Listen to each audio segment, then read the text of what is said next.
All right. The recording is on. The mic is working. We're off the phone call mic this time, but you know what? We got to do it how we got to do it. Thank you, everybody, for listening and for tuning back into the podcast where we're talking to all kinds of legendary producers, anybody who is down to, talk about making beats. And today we got one of the best beat makers alive today, one of the best producers, best DJs, just best people. And someone who every time I see her name, show up on a production list, I'm always very excited to see what happens with that. And without much further ado, we got the one and only DJ Haram. How are you doing today?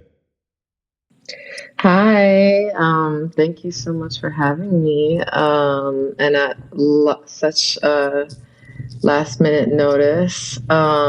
Crazy intro. Thank you.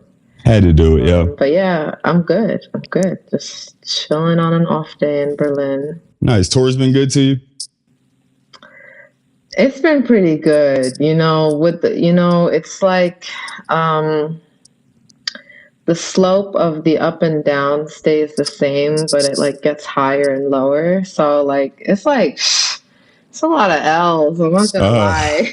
Yo, that's so it's real. It's also like my best tour, like for sure, by far. It's so dope. But responsibility. Yeah. For bigger things, it'd be a lot. With great power, comes great responsibility. But, you've been given this responsibility because you have great power and, we all appreciate you. So we see you out there doing a great job. And speaking of tour, do you have like a tour setup as far as like making beats and stuff? Like, do you bring a little mobile setup to make some stuff? So I have always traveled with my laptop. Even if I'm like strictly doing DJ tour, I've always brought it just so I have it so I could use Ableton. But honestly, that feels so uninspired to me. When I travel, I rarely will just like make beats on my computer like that. I don't know, like maybe if I'm really trying to prove something to somebody, like I remember a couple of years ago feeling a little more competitive with people like, yeah, I'm making beats in the airport. It's like, okay, let me try being performative too. But anyway, now I'm in my MPC era, as you know. I love that. And I bring the MPC for tour, and it's like a perfect thing that's like way more fun to play with, just like when I have a minute. Yeah. So, that's super I have tight. MPC, and I also travel with a mic and my pedals, a couple effects pedals. So like I have some stuff to fuck around if I can actually get into the studio. Nice. Yeah, I've been seeing that like on the lot radios and stuff like that. You always have the MPC. It looks like the Live or the Live 2.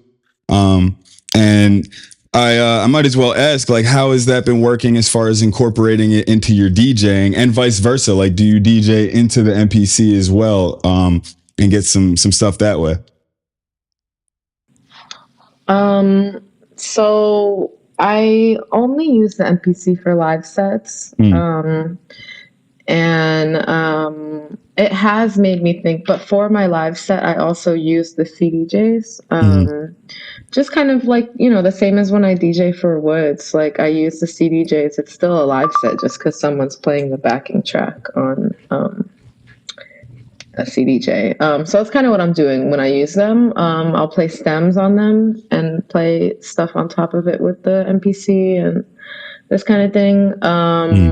But it has made me think more about like, oh, this would be fire if I had like a pack of like either drums and synths and like shit that would fit in really well with like a DJ set. So yeah, I would consider that like a hybrid though. Like, I don't know why I'm being technical as fuck with like the differences in these sets. Probably because I'm on tour and people are making me like prepare them with these words. But yeah, it's a Live 2 is what I have.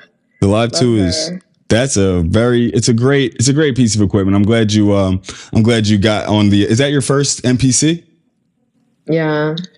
That's amazing. Yeah, it's like my first device of like its capacity. Like I feel like, yeah, I mean, it's like a whole supercomputer in there. Like that's crazy. I could do everything. Like I've never had something that could just completely eliminate the need for a computer or a DAW. So yeah. So prior to that, I guess, were you working mostly in Ableton? Yeah, Ableton, and like I can be like a hardware girly. I feel like I had my hardware phase and my like analog phase the strongest when I like randomly got a couple gigs from Moog, and I was like really fucking with the shit that they like gave me. Mm. But at this point I've had to sell most of it. Like Be like that. like rent's due.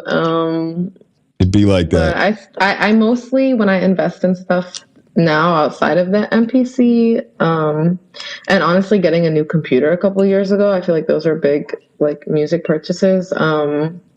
I'm mostly into just getting like effects stuff at this point, like kind of smaller things that add a lot of like uniqueness to my like, like post production and live shit.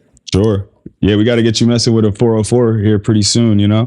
All right. All right. I'm just saying, you know, I'm just Why would saying. I go backwards? I got the lie. Like Oh, see, what? now that's about to be a whole nother different conversation because, you know, I feel like there's not the same like stages to it as one might think. Like, you know what I mean? It's not like different levels, it's just different approaches. So I feel like they essentially can kind of do the same thing. And sometimes if it's like less menu diving, sometimes I feel like it helps me just work with my ears. But that's me. And everybody does something different. And that's like the beauty of this whole podcast. Cause I feel like a lot of what you do is inspired by the way that you DJ. Like a lot of your beats just sound like your DJ sets. You know what I mean? So Oh wow, I think that's so. interesting for you to say that. Cool, thanks. Yeah, yeah. I mean, I was just listening to the deconstructed, beside myself set from the Lot Radio, and thinking about that, and I was just like, yeah, it seems like if you just had this whole DJ set running through the MP, like this is how you made the beats. You know what I mean? So I'm curious to know like what that beat making process actually looked like. Like you were sitting in front of Ableton and like chopping stuff up in like the clip mode, or like what was it? What did it kind of look like? Mm, you know how it's like so easy to forget some miserable shit if you don't want to think about it. Yes, I I don't do. even remember like how all these tracks were made, like through suffering, That's so real. I didn't have the MPC yet when I finished this album, so nothing was made on the MPC. I do have a machine jam that I use sometimes, which like maps out nice with Ableton. And you can also use like the pads on it, like like a sampler to like do finger drums or whatever. But they're really small pads. So I don't like them. But I was using that and like a MIDI keyboard, and yeah, Ableton. And there were like a couple things that I specifically looked for, like for example, in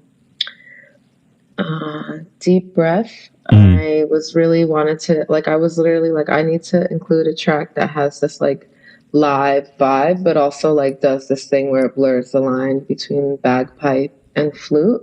Word. Which is like, like there's a lot of wind instruments and that sound in the album. So I wanted to like have this specific sound. So I like kind of went looking for that and designing that sound. But otherwise I kind of just like, I start with drums and then I just like keep adding what feels like it's like it needs, Yeah, yeah.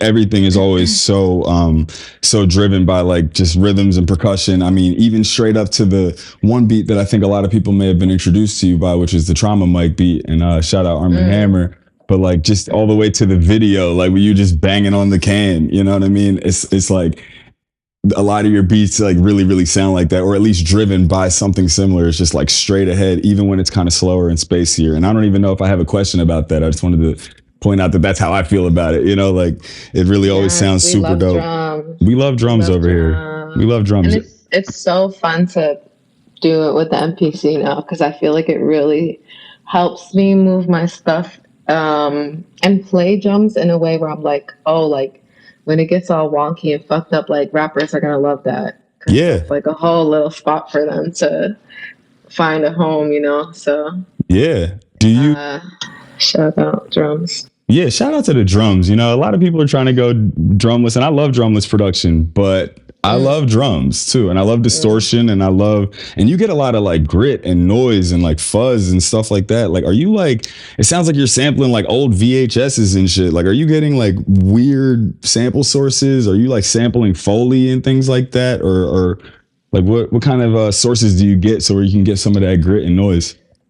Yeah, I love sampling like my own field recordings. I feel like I think it's not my personality to be the kind of sound designer that sits there with whether it's with like a modular rack or like a plugin or of some sort and like really just think of a sound and achieve it. Like I'm much more like let me do a bunch of shit and see what comes of it and see what I like stumbled into and yeah, I like running field recordings through my like hardware effects. And I have a mixer that also has like effects on it and I like doing that to like make some really crazy sounds because it's just like you know you record walking around in the street and you may come across someone actually playing music or singing or playing an instrument or you know of course it's like sounds of the environment whether it's like nature or industrial so Yeah, that's a big one.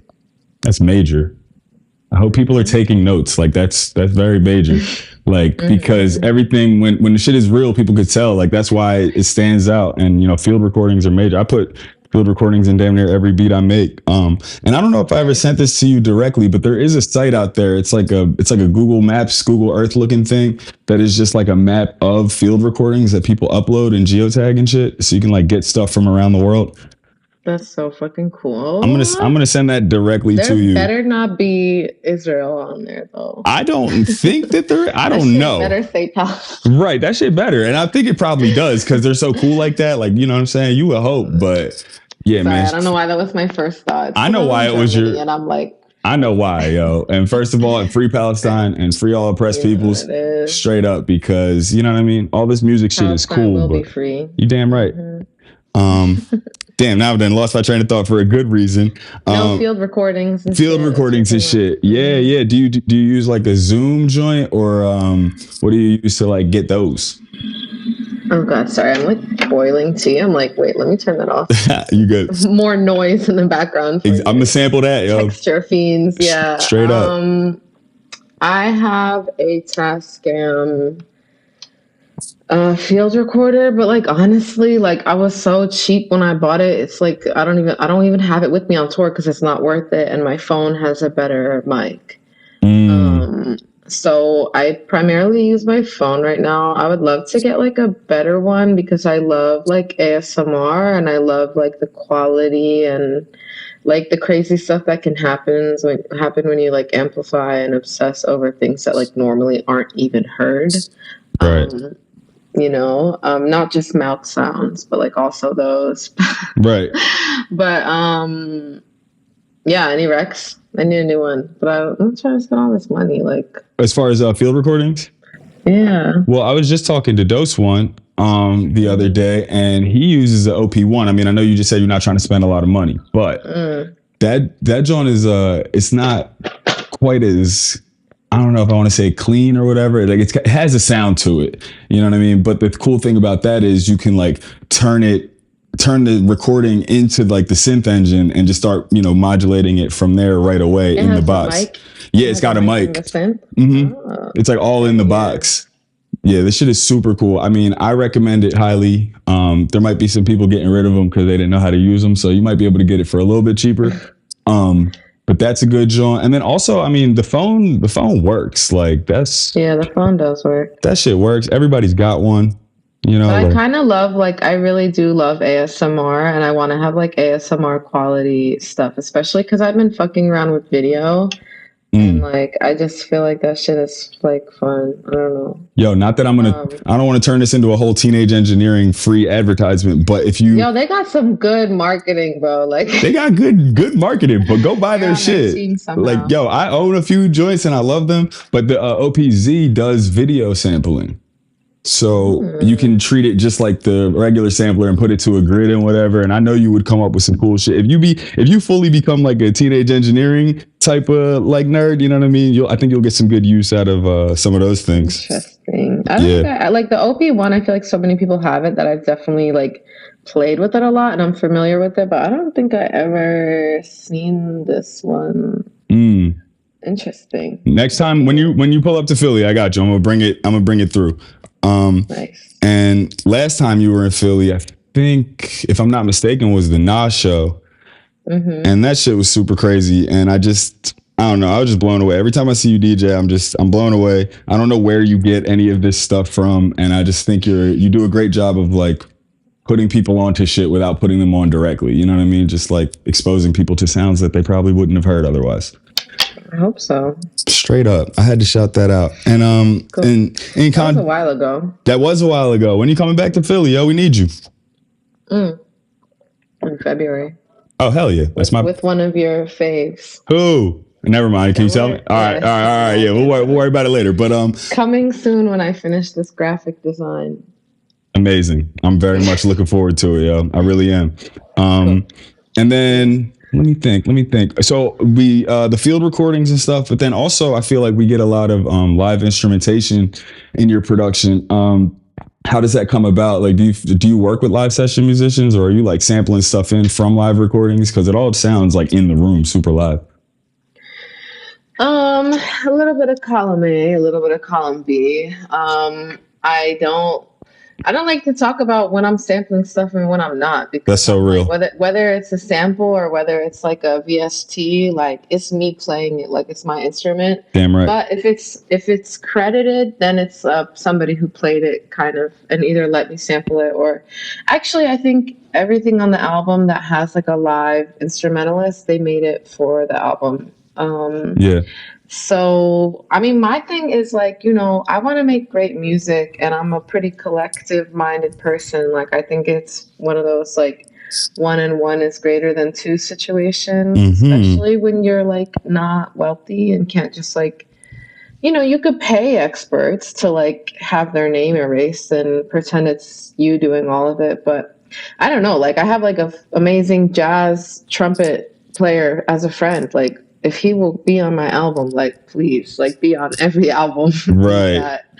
And Abdul, I only know him because of Trauma Mike. I think Elucid had a pre-existing, like, relationship. And I love guitar. But yeah, so there's some other stuff that's, like, either samples or VSTs, too.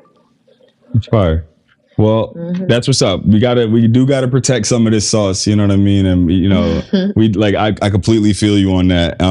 And it's so odd because I try and get all these podcasts to about an hour, but I know you said you wanted to keep it to a half. And full disclosure, I'm like at work right now, like with like the Be Right Back sign up at work. So I would like to, I'm going to ask you like the last few questions that I ask everybody. I don't want people to think that I hate DJ Haram because this was the shortest episode or something. You know what I mean? But it came together like, you know what I mean, on a short notice, and I just wanted to. I talk too much. We have to keep it brief, or I will just go on. If it was up to me, we would do this. We would do this shit for 2 hours. You know what I mean? Like it's cool. Okay, you know Drink Champs. Nah. Wait a minute. Nah, I fuck with Drink Champs though. He's got some. That should be too long. That should be too long, and Nori be getting too fucked up, man. I be worried about him. Sometimes, let me chill because, I'm about to get canceled. Now it's like a reality show for you where you're like, wait. Right. The subplot, the health mystery. Yeah, we can do it. We can take it everywhere. You know what I'm saying? Like, I am enjoying doing this, and there's a lot of people I really respect. I want to pick their brains about shit. So when I hear like the Trauma Mike beat in my head, I'm like, whoever the fuck made this, because I didn't know it was you right away. I'm like, I need to know who made this and what they were thinking about, so it's good to be able to have you on, and I just appreciate you pulling up. But let me do the lightning round. Let me ask you these last few questions. I ask everybody. So question 1, what is the first thing you ever made a beat on? Reason. Hell yeah. Yeah. Shout out to Reason and Logic and Ableton. They're always naming shit after mental ability.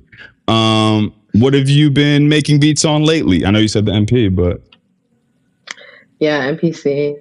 I don't even want to go on Ableton. I'm like, ew. That's fire. Ew. That's fire. Shout out all the MPC heads. We've had some MPC legends in this joint, and I'm gonna send you this podcast too. If you need any MPC tips, I've talked to some greats. You know what I mean? Okay, bet. Are there any techniques on your beat making, or in your case, maybe even DJing device of choice that you wouldn't mind sharing that maybe some people might not know, or someone's starting out, you're like, yo, that was some good sauce. I wish I knew that earlier. Look, this isn't like a secret at all, especially in like the context of hip hop that you're more so coming from, as opposed to like club shit and that part of my, um, foundation. Mm. But recently, after like, working with Backwoods and doing more of this hip hop shit, I have been in Alchemist Studio and he was talking about how he never uses like the grid. He Mm. never uses the grid ever. Whoa. Which like maybe I feel like that's not shocking to anyone, maybe, but I distinctively remember being a young producer trying to flip these like weird and maybe low quality like Arab songs, like these Egyptian dance songs. I wanted to like flip them into more like clubby shit so it would fit into my set. Like this is, years ago before there were as many DJs that play music of the diaspora and Mm. producers.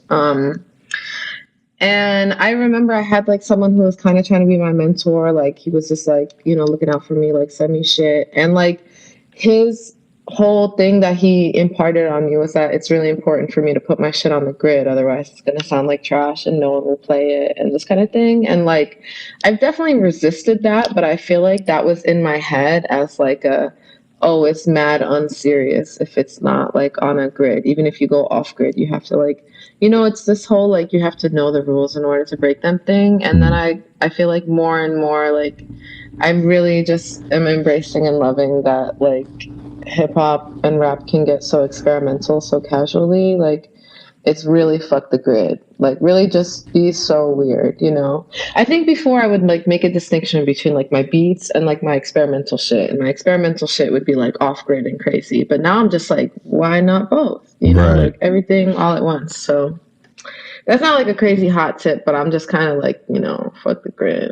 I think that's a crazy hot tip. And everybody I've talked to so far has said something, one way or the other about the grid. I find it interesting that DiBiase is always on the grid. You know what I mean? Because there's so much swing in the beats that he makes, but he uses the grid to create a swing by using air and silence and things like that, which is cool. And then to hear somebody like Alchemist, who like, you would think that shit was on the grid, maybe slightly off kilter or whatever, but you would think it was on the grid. So that's actually really fascinating to hear. And that's an excellent point about your production. Like I said, I mean, some of your beats, they sound like the way that you DJ, and those worlds don't necessarily need to be separated. I mean, we're getting more and more experimental with hip hop every day. So I think people are going to gravitate more towards, that gray area, if I say so myself. I hope so. I don't know. But I'm I happy you're predicting in the favor of what I would like to see. So. I have to. Oh, and you know what? Also, I was with my homie Rodney yesterday, and I told him I was going to be doing this interview today. And he said that I should ask this question. I'm going to add: is there any like DAW or equipment or anything that you're kind of interested in or fascinated by that you haven't been able to get your hands on that you would be interested in trying? I really want a bass guitar. Um, and I really want, I have so many things, bro. I have so many fucking things. I want anything by this company called Soma. Mm. But is that what it is? Let me look it up. I'm on my computer anyway. Yeah. They just have these awesome, like, electroacoustic analog synths. And one of the ones they have is like, one that has strings that can be played like a bow, like it's kind of like a violin or a cello kind of sounds you can get out of it, but it's like so cool. Moore Whoa. has one. Hell yeah. Yeah, and like I recorded her playing it for stuff we're working on, but I want that. But I think a bass guitar would be easier to get, like maybe just like a shitty one. And I'm really interested in how like different amps and preamps and all that kind of stuff sounds. I want to kind of get into that more. But I feel like between like Ableton and just having like, I have a Tascam Model 12 mixer. Between having that and my MPC, I'm good. I'm not trying to be greedy. Like, Yeah, you're set. good foundation for me. Yeah. And it's working, and it always sounds great. And if you still don't have a bass by the next time you're in Philly, pull up on me because I might got something that you could borrow or use or something. Oh, you're so generous. I'm trying, yo. I'm trying to do what I can do out here. The people did worse, yo. Worse things have happened to better people, yo. I'm not even. It's all good. That's so funny. And then that phrase. And then finally, well, second to finally, I guess I would have. It's super duper cliche, but we got to do the Mount Rushmore. Fuck Mount Rushmore. Fuck the United States government. But like in terms of like as an idea, like the 4 people that you put up there in terms of your influences with your production or even your DJing. You know what I mean? Okay. I'm just gonna have to give like super current answers because I'm not like a lifetime list creator. I'm like a fleeting mystery. That's real. You know, so I had to put Eviction number 1 because I just saw her play. Are you familiar with her? I am not. She's like a harsh noise musician, inventor, like really inventive person. She invented these like nails that have like a needle to play a record, so you can like play it with your hand. It's really cunt. And Beyonce stole it from her. No way. And yeah.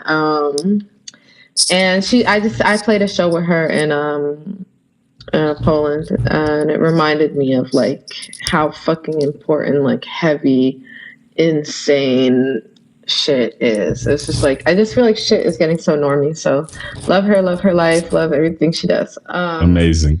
Preservation, like really just been listening to the album he did with Gabe Mendez. Amazing. And, honestly, just because I have only linked with him twice, but the second time was at the recent Backwoods show, and